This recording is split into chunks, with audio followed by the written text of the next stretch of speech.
prospect, really, if that can happen. To speak about the mystery plays to a room full of people who are as steeped in mystery plays lore and history and practice as one is oneself. It is a daunting prospect. So I thought what I would do is to try and be slightly controversial, to throw out some points that have struck me whilst I've been preparing for this talk, and to perhaps highlight some questions which came to my mind. There are 3 points that I want to go over tonight, and they really reflect perhaps the way that I'm thinking about the plays myself at the moment. It is something of a watershed moment. I think we would all agree about that. Who knows what the future will hold for us.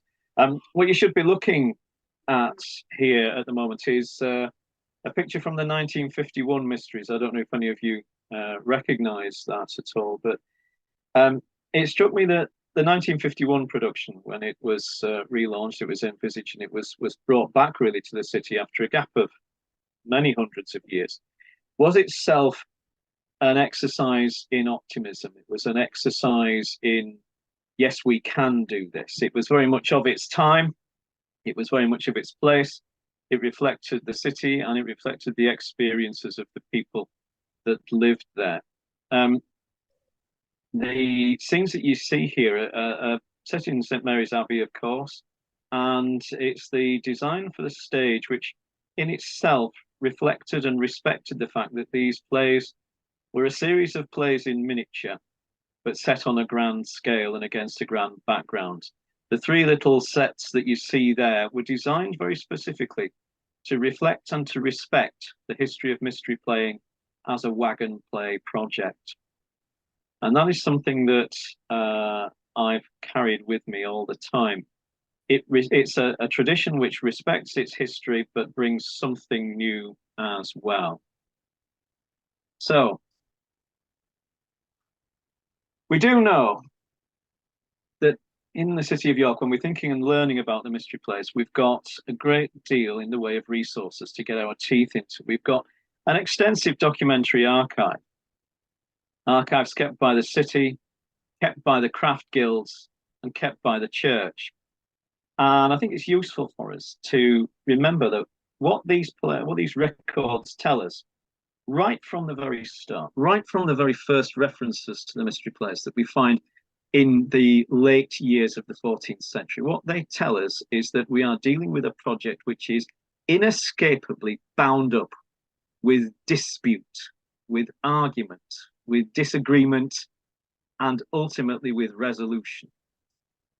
The very first records that we have is one of a dispute between guild members over who was going to pay for the upkeep of a garage, a storage place where the pageant was stored. Probably you'll have heard all of this before. And then as we follow those records through, we see the city council acting and almost struggling to try and regulate the route of the plays, to control where they were performed and when, to perform the quality of the plays. And we see the city council acting over and over again. And when we go back and look in them, we can read them in 2 different ways. We can read a very quiet, very calm, a very placid narrative with a city council acting, steering gently, and controlling the plays very, very lightly. In actual fact, I think the opposite was the case. I think what we see is a city council, a civic authority chasing along behind, trying as hard as possible to control this unruly, this cracking project that involved so many people and had so many ways of going wrong. What little gems are hidden in those records? Well, the little gems that we find are things that say, well, the plays shall only be performed at a place where the civic banners are displayed. And if you don't return the banners, we're going to fine you. What does that mean? That means that people were always hanging on to the flipping banners. They would never go back. People could never get hold of them. You had put some poor clerk running around going, well, where's it gone? I don't know. Did you say? I don't know where it is. It's that noise And I love the way in which, when we allow the records to speak for themselves, they put noise, they put disturbance, they put disorder and chaos back into this project. So what I'm saying, I think the point that I take away there is with me at the moment is that when we deal with the mystery plays, we are dealing with a disputatious, chaotic project that, however much we try to control it, will keep fighting back. So what is it? What's the feature? This moves me on to my second point here. And it's a point that I've been turning over in my mind for many years. And it's built around me thinking about what is it that the mystery plays as a project are constructed over. And in my mind, they are constructed over one of the great chasms, one of the great fault lines in any artistic endeavor.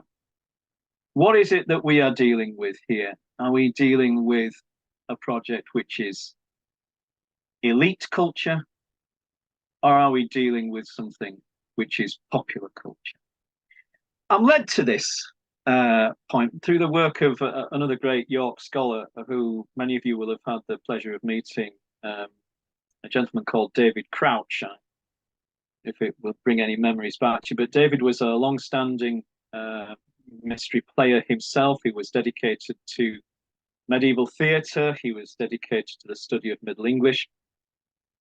And he did a great deal of work with the Lords of Misrule. And he was, as a historian, he studied under the great Arthur Corley, one of the founding fathers of the modern study of medieval drama.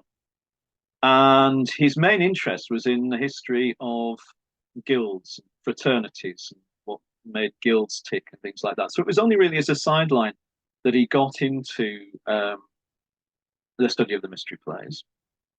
And one of the sidelines to his sideline was some work that he did in the some of the drier records of the civic records here. And Philip might be interested in this particular area of records. He delved into the accounts, not perhaps somewhere where you would go to find excitement, but David did a really very good job indeed of that. And one of the things that he got to grips with, and then published in an article, which I believe is called Paying to See the Plays or something like that. David got to grips with exactly who it was who was leasing the performance spaces. Remember, the records tell us that the council was acting to regulate the performance places of the plays.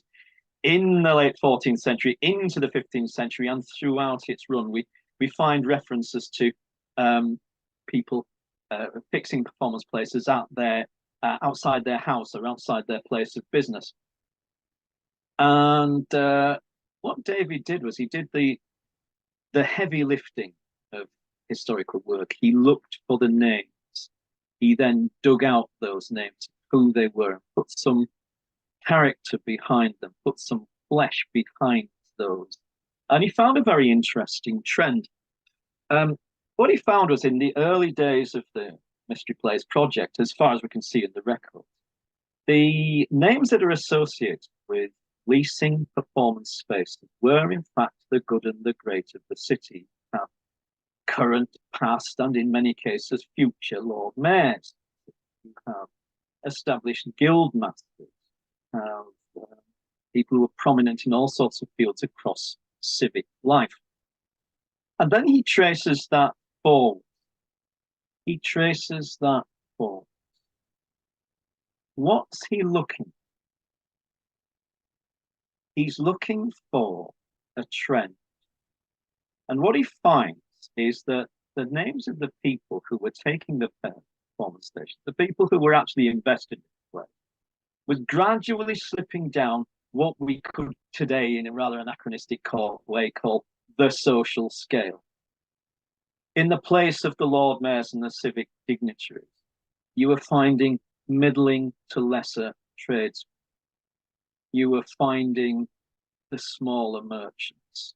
You were finding groups of shopkeepers, in many cases, grouping together, banding together to lease a place where plays could be performed.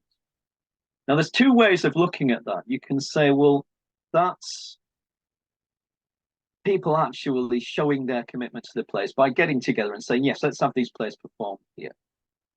It's also perhaps an evidence of one of the things which is often said about culture, that which starts as elite culture, the province of the, if you like, the higher ranks of society, eventually over time passes its way through to popular culture. In other words, it goes down the scale. This can be read in all sorts of ways. One of the things which I'm going to say rather provocative is there is a continuing truth in the fact that the good and the great, the people who champion elite culture, very quickly actually tire of it. And for a cultural tradition, a trend to be continued, what actually sustains it is grassroots interest. It is the smaller groups of people, the people who do it just because they love doing it and not because of the benefits of being seen to be supporting or being seen to participate are there. Now, as a little sideline here, little side reference. So, my background picture here is one of the, and you'll see me set against this background of the 1951 plays here. I've had the privilege of speaking to a number of people and recording interviews with a number of people who participated in 1951 plays, both as performers and in all sorts of plays. One of the most interesting interviews, or group of interviews that I did, were with people who were in the city in the 1950s, who were members at the time of a thriving sector of society, which doesn't exist so much anymore. The people who were young people who were members of the youth clubs across the city in the 1940s and 50s. Now, the youth clubs really, they filled a slot in society which we don't have today. They were younger people who were working, had some money in their pockets, but were still kind of like older teenagers and things like that. Now, the youth clubs had a thriving amateur dramatic tradition, and they staged plays in their clubs and across the city in various venues. And it is a history of performance which is somewhat neglected, I think, and there's some good work to be done there. And I was interested to try and pursue whether a lot of the people who came through the youth club performing background participated in the plays in 1951. And lo and behold, yes, they did. Many of them did participate. But in what capacity? Well, they were welcome to come along. Of course they were. They were welcome to come and sell programs, to work front of house, to help people find their seats, or to work behind the stages, moving the scenery, or as what we would call stage managers. The performing people who were on stage in the 1951 production were the representatives of, shall we say, a little bit more of the social elite. They were the people from the public schools, not the state schools. They were the people from some of the more middle class groups of performers across the city. And I'm not going to name the groups here. You know who we're talking about. I did a splendid interview with one lady who was no longer with us, who summed it up nicely. And she said, well, yes, of course, we were all dreadful snobs. Of course we were. That's what we've been brought up to be. And I just had a little note to myself there that over time, the people who are sustaining the plays are the grassroots performers now. So, where do we move on to next? And I'm drawing to a conclusion very shortly, by the way. My brief was to speak for about 15 to 20 minutes, something which I will always run over, but 15 to 20 minutes, and then perhaps try and engage some conversation, see if you've got anything to challenge me with. How do we sum this together up then? We know that we've got a disputatious project. We know that we're looking at a project which is built across this fracture line between what is elite culture and what is popular culture, who actually has an interest in these plays, who is it who is ongoingly committed. And that leads me to thinking about my third great theme, which is trajectories. Trajectories. And I'm struck very much when we look at the history of the place by the way in which there is a waxing and a waning all the time. There is a waxing and a waning in virtually every aspect of playing history, whether we look on the grand scale across hundreds of years or whether we look on a micro scale. And this is where my own personal experience, if you like, has something of a mirroring of this. I first became involved in the Mystery Plays through my church in '94, and then I went on and performed again in '96 with the production, which was staged by a group which at that time, many of you will have known of it, called the Friends of York Mystery Plays and Festival. The and Festival was very important. Now, I joined the Friends of York Mystery Plays in 1996, and I went onto the board there, a board which at that time numbered about 20 odd people from various backgrounds, all of whom were very keen Mystery Play supporters, and they had come to it having been supporters of the Museum Gardens productions. Again, I leave the photograph up there. And they were people who were campaigning quite actively for a return to the Museum Gardens of the Mystery Play. And I joined that, and it was a thriving group. And they very successfully staged a Wagon Plays cycle in '94.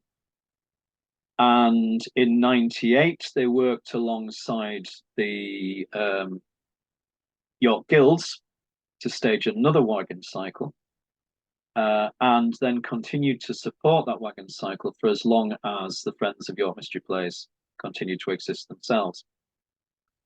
The wagon cycle, as we know, the Guild Board took up with the challenge of producing the plays. I'll come on to that again in a minute. And then that tradition continues to this day. The Friends of York Mystery Plays, which had been a board of some 20 odd people when I joined it, in the end, it was 4 people, 2 of whom were married, sitting in somebody's front room, talking about winding up the Friends. And that had run its natural course. The York Guilds at that time, they were very much in their ascendance, and they took on the mantle of producing a 4-yearly Wagon Plays project.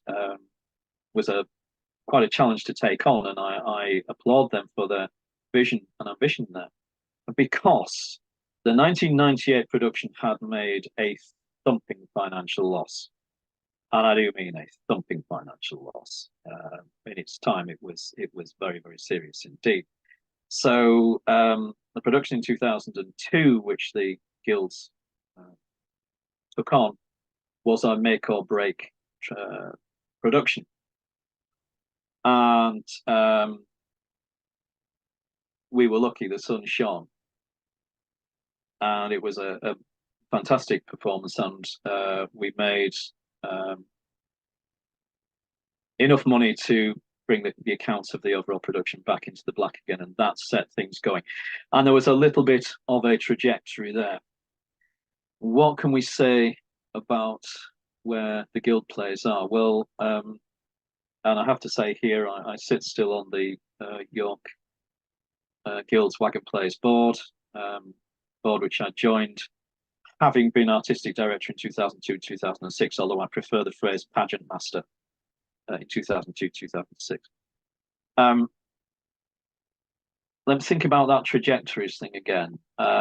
We started with a board for the York Guilds, where all the guilds were represented. The guilds were thriving, and I can remember they were sitting around the boardroom table at that time, 14, 15, 16 representatives of all the guilds plus other interested parties. And you can probably see where I'm going. That guild board itself has now dwindled. It has, our last board meeting, I think, was 5 of us, 4 of us, sitting around a table at Bedern Hall, talking about the challenges of possibly doing a wagon play again. And I'm speaking here very much as a private individual, not on behalf of the board itself. There is a commitment to, I believe, to do another wagon play, but exactly how that's going to happen is a matter for the wider board to decide. But what are we talking about there? Well, we're talking about trajectories, that there is a waxing and waning in every mystery play project. The historical records tell us that that is the case. Modern experience tells us that that is the case. And we shouldn't be surprised, because the narrative of the plays, the story which is actually contained within these plays, is one of growth, of rise, and of fall, of death and rebirth.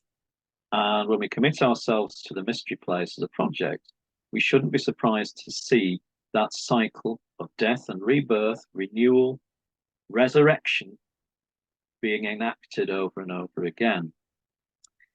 Now, one of the things which I speak about is one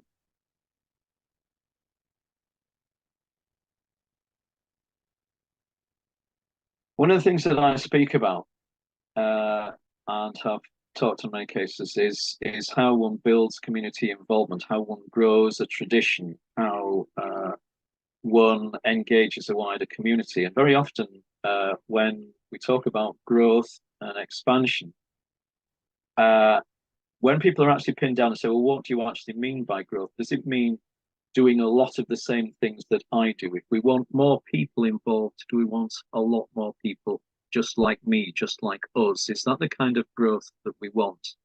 Or when we say growth, do we mean actually moving into new areas, moving into new directions? And an image which has stayed with me for a very long time is this particular image here. Because this is it. What you see is what you get. This was staged in 2010 as part of a very successful, I think it was a very successful anyway, production called the York Youth Mysteries, which operated under the tagline, revived, remixed, retold. And it was directed by a very youthful and energetic director whose name will not come to the front of my head because I am neither youthful nor energetic. His name is stuck in the back of my head somewhere.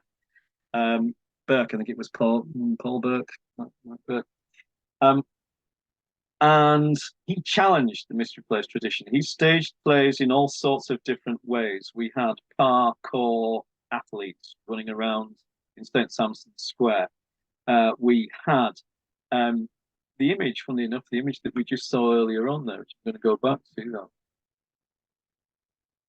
Here, this down at the front, this is the youth riding lights here doing their interpretation of the crucifixion, which is a rather splendid one, actually. Brilliant production. With so much to commend it, lots of energy, lots of enthusiasm, and lots of sideways glances at contemporary culture, with the crucifixion here taking place with the workmen, the soldiers, grabbing a quick selfie for the art. So here I'm left with this image again, because this was one of the productions that was brought forth by, I believe this was St. John's, York St. John. And what you see here is all that there is to it.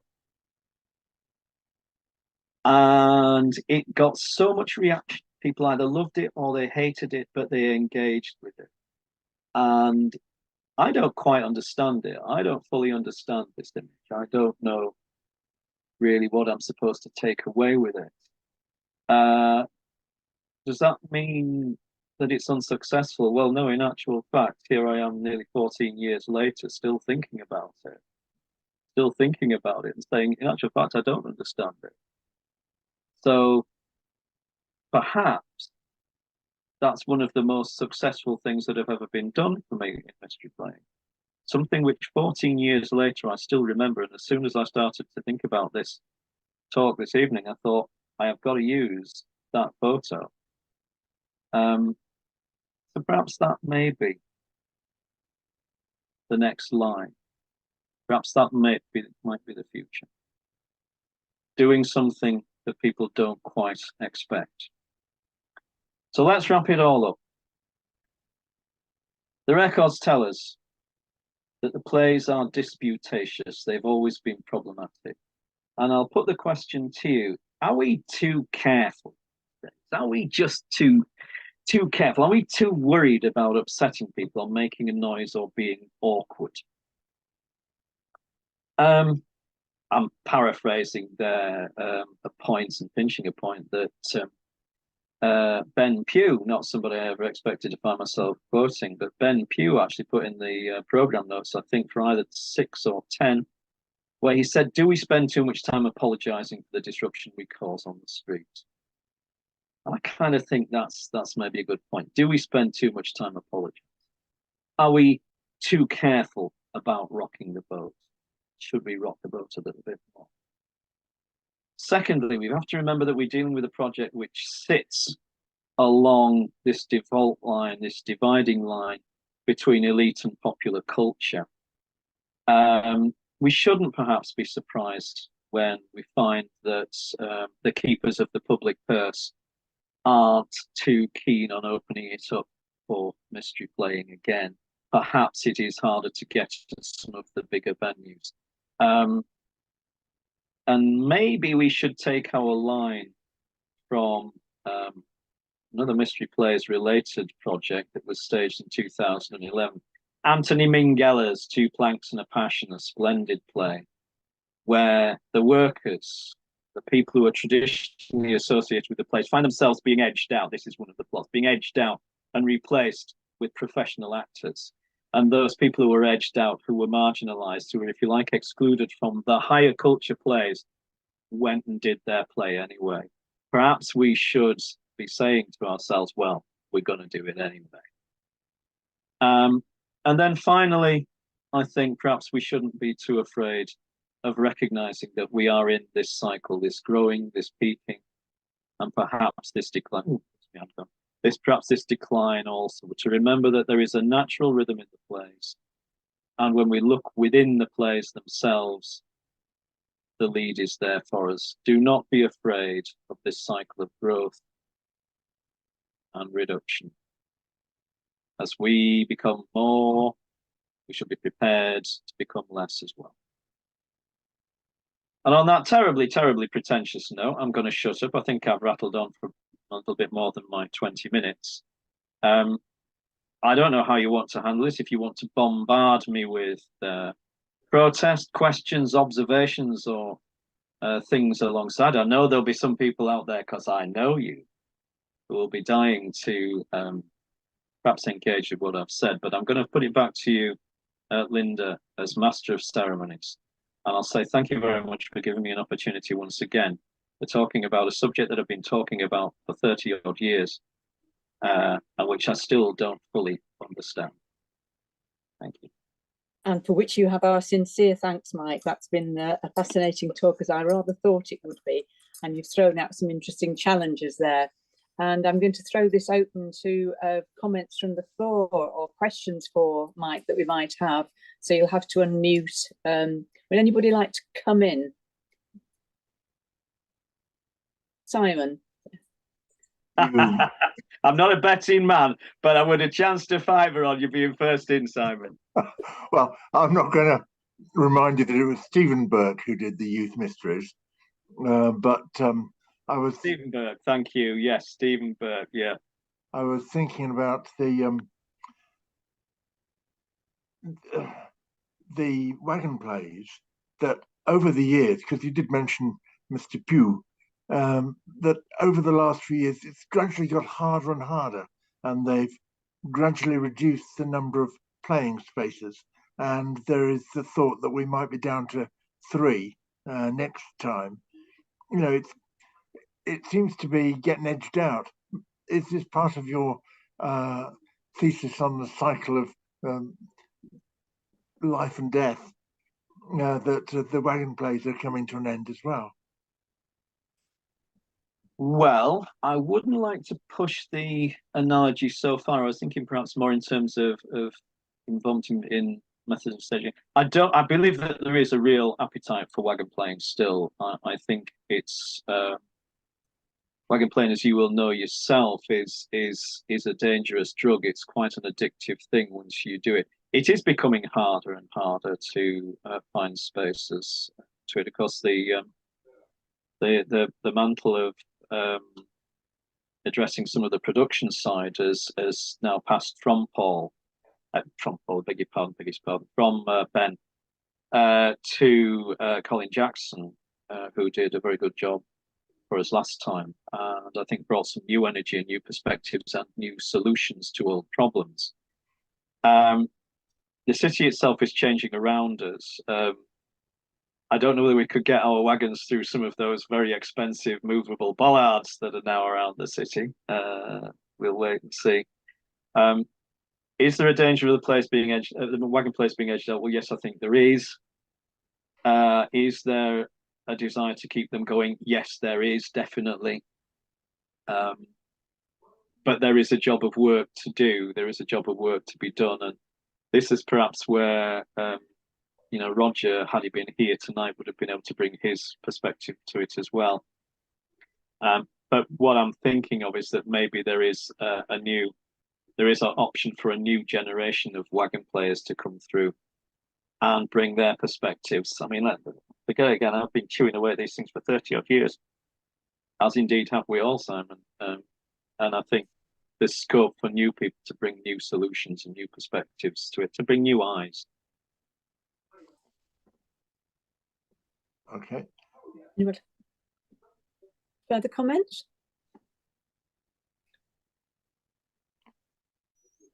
I've got lots of comments. I'll just start with this thought you one, would. Mike. Now the second one was either going to be Simon or Morris first out, and I would have had a chat on both of them. But yeah, fire away. I see your line about the disputatious history of the mystery plays as being more a perspective of what you find in everything you look at, Mike. And as a fairly disputatious character yourself, I'm not surprised that you find the history of the mystery plays to be disputatious. But actually, your own contribution to that history of conducting oral interviews for the Mystery Plays archive, I think what comes through in those interviews, the ones that I've read, is just how much love and affection there is for the mystery plays. And that's not something that the medieval surviving documents really speak of. They are account books, they are records of disputes. What they're not is a record of how people felt about being part of those plays, which you have captured for the more modern tradition. A side point to that is that looking around the grey hair of this meeting, I think it would be a good thing if some more oral histories were captured before it's too late. I at one point was going to sit down with Roger Farrington, and at the time that I was thinking of doing this, his recollection was probably already fragmentary, and I thought if I could just pull together the cast lists and surviving photographs of the productions that I could work out he was in, that I could sit down with him and have some kind of structured conversation and show him stuff that would trigger memories. And I think, oral history projects, are an interesting thing in themselves. So, so side point is, will someone please think about that and capture a few of the most grey-haired gang? Here. I second that. And have a chat. And these days, obviously, you could do that actually as a video, and we could see their lovely faces and their grey hair. And in 100 years' time, that'll be absolute gold. So someone must do that. But yeah, I actually think if you talk to the people, talk to all the faces here, again, I think the overwhelming narrative would be one of love and affection for the fact that we have these plays and have participated in some great community events thanks to the fact that the scripts and the records survived from that time long ago, and it's given us all a sense of ownership and belonging to this extraordinary city. It's very true. You make an excellent point about the historical record. It never tells us what we really want to know. If we delve back, the things that we would really like to know about the medieval place. Who wrote the blooming things in the first place? What was it that they wanted to do when they actually started it? Who was sat around that table? All these things that we would love to know. What was the initial motivation? Gone forever. And all that we have preserved is the dry as dust stuff. So yes, I commend gathering these oral histories very much as a project. I would add my voice to yours, Maurice, in saying to somebody, look, come on, there's work to be done there. There's a good PhD there, I think, for somebody. If there is such a thing as a good PhD. And I would say that some of the findings, some of my greatest memories of the place are sitting down with people like Ursula Grew.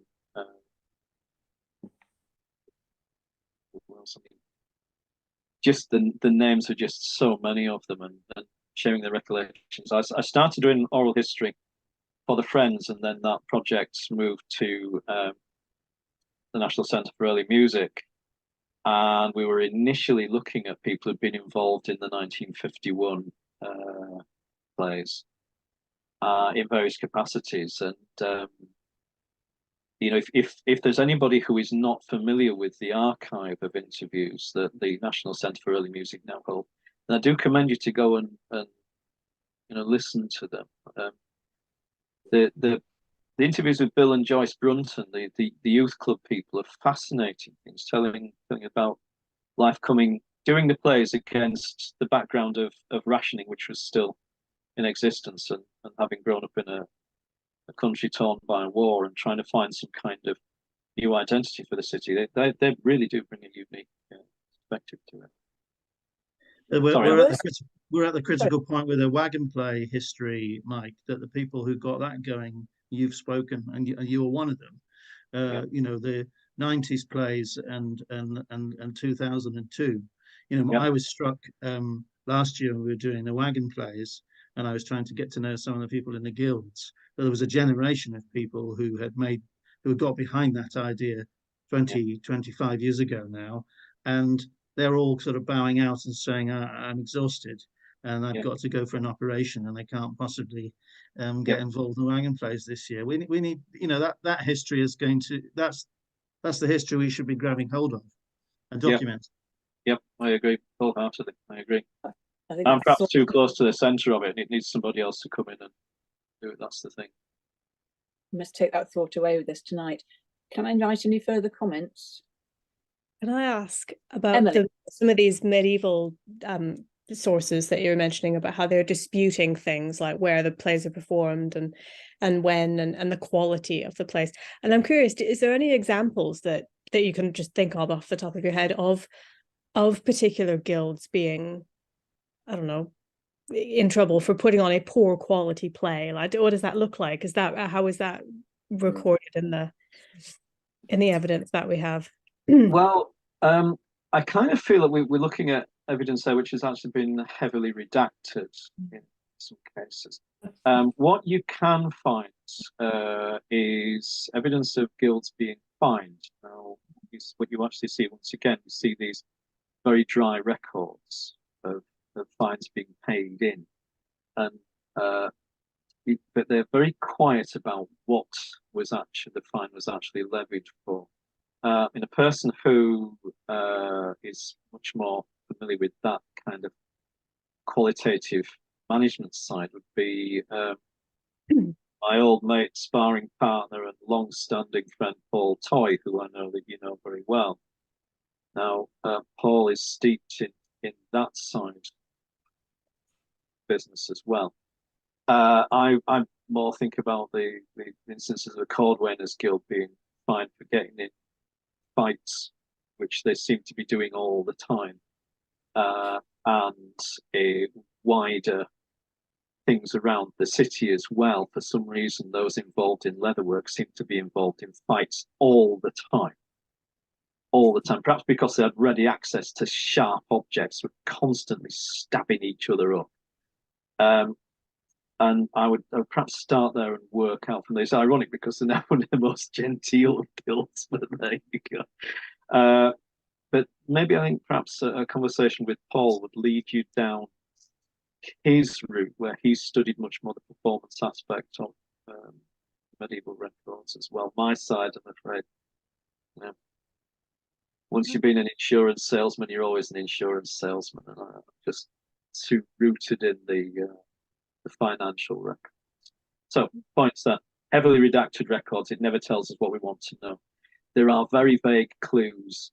What we do know is a little bit more about the kind of rowdiness of some of the guilds, the attempts to regulate their drinking. Than perhaps the thing which I think you would really be interested to know, which was saying, we can't hear you. You know, your costumes are rubbish. You weren't where you were supposed to be when you were supposed to be, and your play ran on too long. Those are the kind of records that would be really interested to see, and I'm afraid that they are, as far as I know, largely silent. Yeah. There's one record where there's a panel of 4 actors appointed to be a kind of audition panel, almost. They were going to kind of to appoint the most cunning and what have you to search the records, employing interestingly, it brings that guild terminology of the searcher, the kind of quality control person within a guild. It brings that terminology to the people who are employed to search them. But we'd love to know what actually happened and who they were, and I have not come across those records of who it actually was. There is the panel appointed, but then those records are silent. They probably kept their own records and they've been lost. And there's something about a rule coming in that you could only be in 2 plays. Yes. Okay. Which if you think there were maybe as many as 48 plays, and that the first one would be finished in a sort of before 9 o'clock in the morning, you can see how you could run back up to Middlegate and get onto another wagon to do a second. Get onto a second one. Very, very possible. Yeah. One of the great suggestions that were people doing more than that at some point, and that they were caught short and not able to be on 2 wagons at the same time. Absolutely. People only ever legislate on things that are already happening. People never legislate on something that never happened. So because it was a problem, they obviously had to intervene. One of the great conundrums, of course, is exactly how the medieval plays were performed. Because if you take the manuscripts and look at the performance runs, they just cannot be done in a day. It just is physically impossible to perform all of those plays in a single day. It won't happen unless you do it at like 200 miles an hour. And even then. So we still have so many gaps that we just don't know. We don't know how to fill them. Did they perform all 48? Did they perform all 50 plays? It's very unlikely, but I don't know. Any further comments from? Thank you, Emily. Anything further? Mike, I'm going to take quite a few things away with me tonight. One is that, of course, human nature never changes. And this straddling between the elite and popular culture is exactly where we're at now, I think. And it's obviously it was true even then. And I like the idea of doing the challenge. What's the challenge? And making the mysteries relevant in the 21st century is quite an interesting challenge that we've got, I think. But I'm sure we shall all keep working at it and producing. So that's excellent. I look forward to the future, really. Thank you very much indeed. That's been thoroughly enjoyable and very informative. And I'm glad you've given us permission to share that because I think that will be more widely well received as well. So thank you for that.